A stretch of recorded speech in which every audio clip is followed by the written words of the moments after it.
Hello बच्चों, हम लोग स्टार्ट करने वाले हैं जो है अपने एक्सरसाइज का एडवांस का प्रॉब्लम। ठीक है ना। देखो ज़रा, इसमें बेटा जब फर्स्ट क्वेश्चन आपका है, अगर थोड़ा ध्यान से देखोगे आप पहला क्वेश्चन, तो ये क्या कह रहा है। आपके पास दिया हुआ एक्स और वाई दो सेट है, ठीक है ना। उसके बाद आपके पास लिखा है बेटा एक्स इंटरसेक्शन, और ये लिखा हुआ एक्स यूनियन वाई का कॉम्प्लीमेंट। कॉम्प्लीमेंट मतलब डैश जानते हो आप, ठीक है ना। अब बेटा अगर मैं बात करूँ जो है, आपको पता है D Morgan's law. D Morgan's law क्या बोलता है? डी मॉर्गन्स लॉ जो आपका बेटा आपसे बोलता है, ठीक है ना। ये आपका बोलता है अगर आपके पास एक्स यूनियन वाई का कॉम्प्लीमेंट हो या डैश हो, तो इसे बेटा आप बोल सकते हो X complement intersection Y complement आप बोल सकते हो। ठीक बात है ना। अगर इसको आप यूज़ करते हो अपने क्वेश्चन में, तो देखो भाई क्या बन जाएगा। ये बेटा यहाँ से बन जाएगा एक्स इंटरसेक्शन, और ये बेटा ब्रैकेट में क्या आ जाएगा आपके पास, यूनियन था, तो ये बन जाएगा अपने पास एक्स इंटरसेक्शन वाई, और ये अलग अलग जो है कॉम्प्लीमेंट हो जाएगा। ठीक है ना। इतनी बात बन गई अपने पास जो है। अब आपको बेटा पता है एसोसिएटिव लॉ से, एसोसिएटिव लॉ क्या बोलता है आपका जो है कि जो एक्स इंटरसेक्शन एक्स कॉम्प्लीमेंट एक साथ कर लो आप, और इसके साथ बेटा आप कर लो वाई का कॉम्प्लीमेंट। ठीक बात है ना। इतनी बात सही है। अब जरा ध्यान से देखो बेटा, आपको पता है कि x और x कॉम्प्लीमेंट में ये दोनों में कुछ भी कॉमन नहीं मिलता है, आपको ये बात पता है। तो ये बन गया यहाँ से फाई, और फाई के बेटा इंटरसेक्शन ले रहे हैं हम y कॉम्प्लीमेंट के साथ, तो रिजल्ट जो फाइनल क्या आने वाला है आपका जो है, ये आपका आएगा फाई।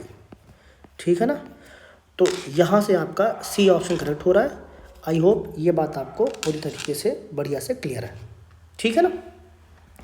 अब देखो भाई, अब बेटा मैं अगली बात करूँ क्वेश्चन नंबर 2 की। बिल्कुल ध्यान से देखिए प्रॉपर तरीके से।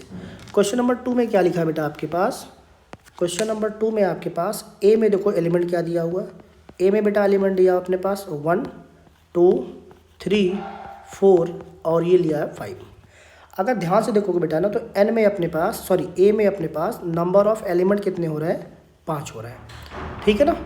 अगर बेटा अपने पास नंबर ऑफ एलिमेंट 5 हो रहे हैं, तो आपको पता है total number of subset, total number of subset बताओ बेटा कितने हो जाएंगे, 2 to the power 5 हो जाएगा, और ये आपका बनेगा क्या, 32 देखो बनेगा। ठीक है ना। अब यहाँ बात चल रही बेटा जो है कि प्रॉपर सबसेट कितने हैं। तो अगर प्रॉपर सबसेट बेटा आप बात करोगे, तो ये आपका आएगा 2 to the power n-1। तो अगर बेटा मैं यहाँ से लिखूँ मैं आपसे जो है, प्रॉपर सबसेट जो आपका होगा टोटल प्रॉपर सबसेट, क्वेश्चन में क्या बोल रहा है, नंबर ऑफ प्रॉपर सबसेट आपका, तो ये आपका बनेगा यहाँ से नंबर ऑफ प्रॉपर सबसेट जो बेटा बन जाएगा, ये बनेगा 2 to the power n-1। ठीक बात है ना। ये आपका फॉर्मूला होता है, आपको लिखवा चुका हूँ मैं बढ़िया तरीके से। आई होप ये आपको जो है क्लियर होगा। ये 32 माइनस का 1, तो आंसर कितना बेटा आ जाएगा, 31 आ जाएगा। इतनी बात क्लियर है। ठीक बात है जी। तो इसका कौन सा ऑप्शन बेटा आ गया, ये आपका आ गया थर्ड ऑप्शन, ये क्लियर होना चाहिए। ठीक है ना। अब मैं अगली बात में आता हूँ, थर्ड क्वेश्चन में आपसे बेटा थर्ड क्वेश्चन क्या बोल रहा है, ए बी सी आपके कोई 3 सेट है, जिसमें क्या गिवन है, ए यूनियन बी बेटा आपके पास दिया हुआ है ए यूनियन सी के इक्वल। ठीक है ना।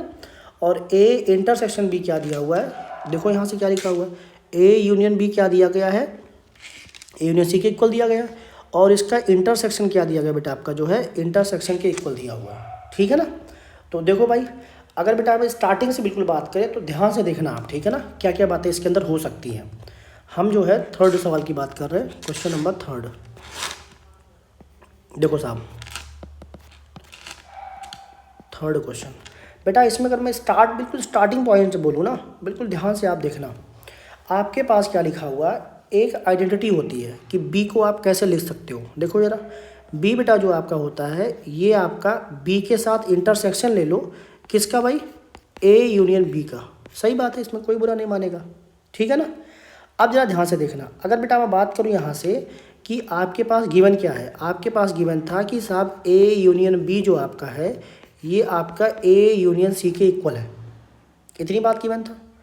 ठीक है ना। अगर ये बात दिया था, तो आप मुझे बताओ बेटा, अगर मैं यहाँ से बी की बात करूँ, बी की बात को ध्यान से देखिएगा, इसको हम क्या लिख सकते हैं, इसको बेटा हम बोल सकते हैं बी इक्वल टू आपका क्या हो जाएगा, ये आपका आ जाएगा B intersection A union B. इसका मतलब क्या है, बहुत ही सिंपल सा बेटा फंडा है कि जो ये आपका ए यूनियन बी था ना, इसके प्लेस पे हमने क्या पुट किया, हमने पुट किया A union C. A union C होना चाहिए ना, ये बेटा आपका होना चाहिए ए यूनियन सी आपका होना चाहिए। बस इतना था, सिंपल लॉजिक था इसके अंदर, ठीक है ना। ये काम हमने कर दिया। अब जरा देखना इसके बाद, अब अगर बेटा मैं अगली बात करूं, b की वैल्यू पुट करूं यहाँ से, तो ध्यान से देखना मैं क्या लिख रहा हूँ यहाँ से।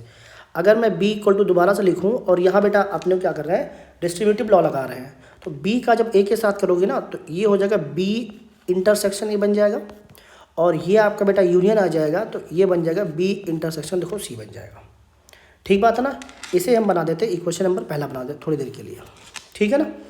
अब देखो बेटा अगली बात क्या दी हुई है, अगली बात गिवन आपके पास है, अगली बात क्या गिवन है कि जो आपका a इंटरसेक्शन b है वो किसके इक्वल दिया हुआ है, a इंटरसेक्शन c के इक्वल दिया बेटा अपने पास। ठीक बात है ना।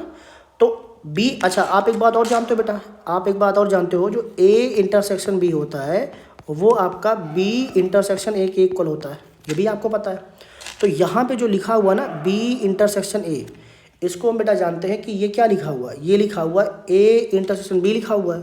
और अगर ये लिखा हुआ है तो इस बात को मैं दोबारा लिख सकता हूँ, b इक्वल टू हो जाएगा a इंटरसेक्शन c, और ये बेटा आ गया यूनियन b इंटरसेक्शन देखो भाई c आ गया। ठीक बात है ना। अब बेटा इसको आप अलग से कर सकते हो, कैसे कर सकते हो साहब, ये बेटा लिखा हुआ है a यूनियन b और बाहर आ गया आपका इंटरसेक्शन c, डिस्ट्रीब्यूटिव लॉ अपना वही बात अपने पास है। अब फिर से आप जानते हो बेटा जो है, फिर से आप ये जानते हो कि आपका ए यूनियन बी किसके इक्वल है। देखो यहाँ बगल फिर लिख रहा हूँ मैं, बगल लिख रहा हूँ ए यूनियन बी आपका जो है ए यूनियन सी के इक्वल है। तो जो ये आपका ए यूनियन बी आपका बेटा यहाँ आप लिख सकते हो ए यूनियन सी लिख सकते हो, तो इक्वल टू आपका आ गया ए यूनियन सी, और बेटा इसका हो गया इंटरसेक्शन सी, ये किसके इक्वल है, बी के इक्वल देखो अपने पास है। ठीक है ना।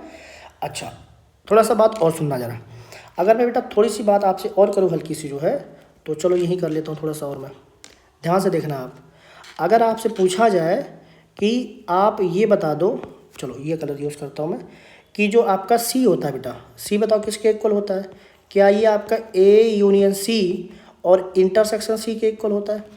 अभी जैसे आपने बी का देखा है, सेम टू सेम किसका होगा, सी वाला हो जाएगा। तो आप मुझे बताओ बेटा दोनों बातों को देखकर, ये बात और ये बात, अगर दोनों बातों को ध्यान से देखोगे ना तो यहाँ से क्या मिल जाएगा, यहाँ से आप लिख सकते हो सो बी इक्वल टू आपका सी आ जाएगा, बी इक्वल टू क्या आ जाएगा भाई, सी आ जाएगा। और यही बेटा आपको जो है प्रूव करना था। ठीक बात है ना। अब आ जाओ इसके बाद अपने जो है फोर्थ क्वेश्चन में।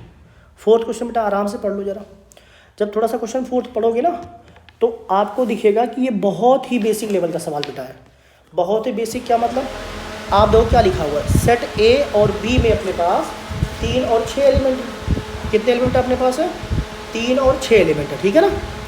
What can be the minimum number of element in A union B, A union B के अंदर बेटा जो है कम से कम कितने एलिमेंट होंगे उसकी बात कर रहा है। तो अगर मैं यहाँ पे आपको जो है थोड़ा सा बताने की कोशिश करूँ बेटा, क्वेश्चन नंबर 4 यहाँ पर, तो ध्यान से देखना जरा। क्वेश्चन नंबर 4, मान लो मैं 4 नंबर क्वेश्चन बेटा यहाँ बता रहा हूँ, ध्यान से देखना। ये हो गया, ये हो गया और ये हो गया। देखो यार क्वेश्चन नंबर 4 क्या बोल रहा है। अब अगर मैं आपसे बात करूँ, मान लो बेटा हमने लेट कर लिया कि ए के अंदर क्या है, ए के अंदर आपके पास 1, 2 और 3, ये 3 एलिमेंट हो गए। ठीक है ना। और बी के अंदर बेटा आपके पास क्या हो सकता है, 1, 2, 3, 4, 5 और 6 हो गया अपने पास। ठीक है ना। तो आपसे बेटा पूछ रहा है ए यूनियन बी के अंदर मिनिमम नंबर ऑफ एलिमेंट पूछ रहा है। अच्छा मैक्सिमम बोलता हूँ क्या होता है, पहले तो मिनिमम निकाल लो आप, बताओ बेटा कितना बन जाएगा आपके पास, 1, 2, 3, 4, 5 और देखो ये 6 आ गया। बढ़िया बात यहाँ तक है। अगर आपसे बेटा अभी तो फिलहाल कितना आ गया, अभी आपके पास आ गया 6 एलिमेंट, तो आंसर आपका क्या हो गया, आंसर आप चुपचाप बना दो कि साहब आंसर हमारा ये 6 है, और इसमें तो आपका बी इक्वल टू सी था। ठीक है ना। अब आप मुझे बताओ भैया, अगर मैं यहाँ से बात करूँ, आपसे बोलता कि साहब मुझे ये बता दो कि मैक्सिमम कितने एलिमेंट होते हैं, तो बेटा मैक्सिमम एलिमेंट में क्या होता है ना, ये 3 आपके अलग हो जाते और 6 आपके ये अलग हो जाते। समझ में आ रही बात? तो अपने पास टोटल कितने आ जाते? 9 एलिमेंट आ जाते हैं। ठीक बात है ना बेटा? उम्मीद करता हूँ ये 4 क्वेश्चन आपको एडवांस वाले क्लियर होंगे। अब जो है अगली वीडियो में अगली एक्सरसाइज में आते हैं। तब तक के लिए ये आप सॉल्व करो, आराम से एंजॉय करो। मिलते हैं अगले एक्सरसाइज में, ठीक है ना? Thank you.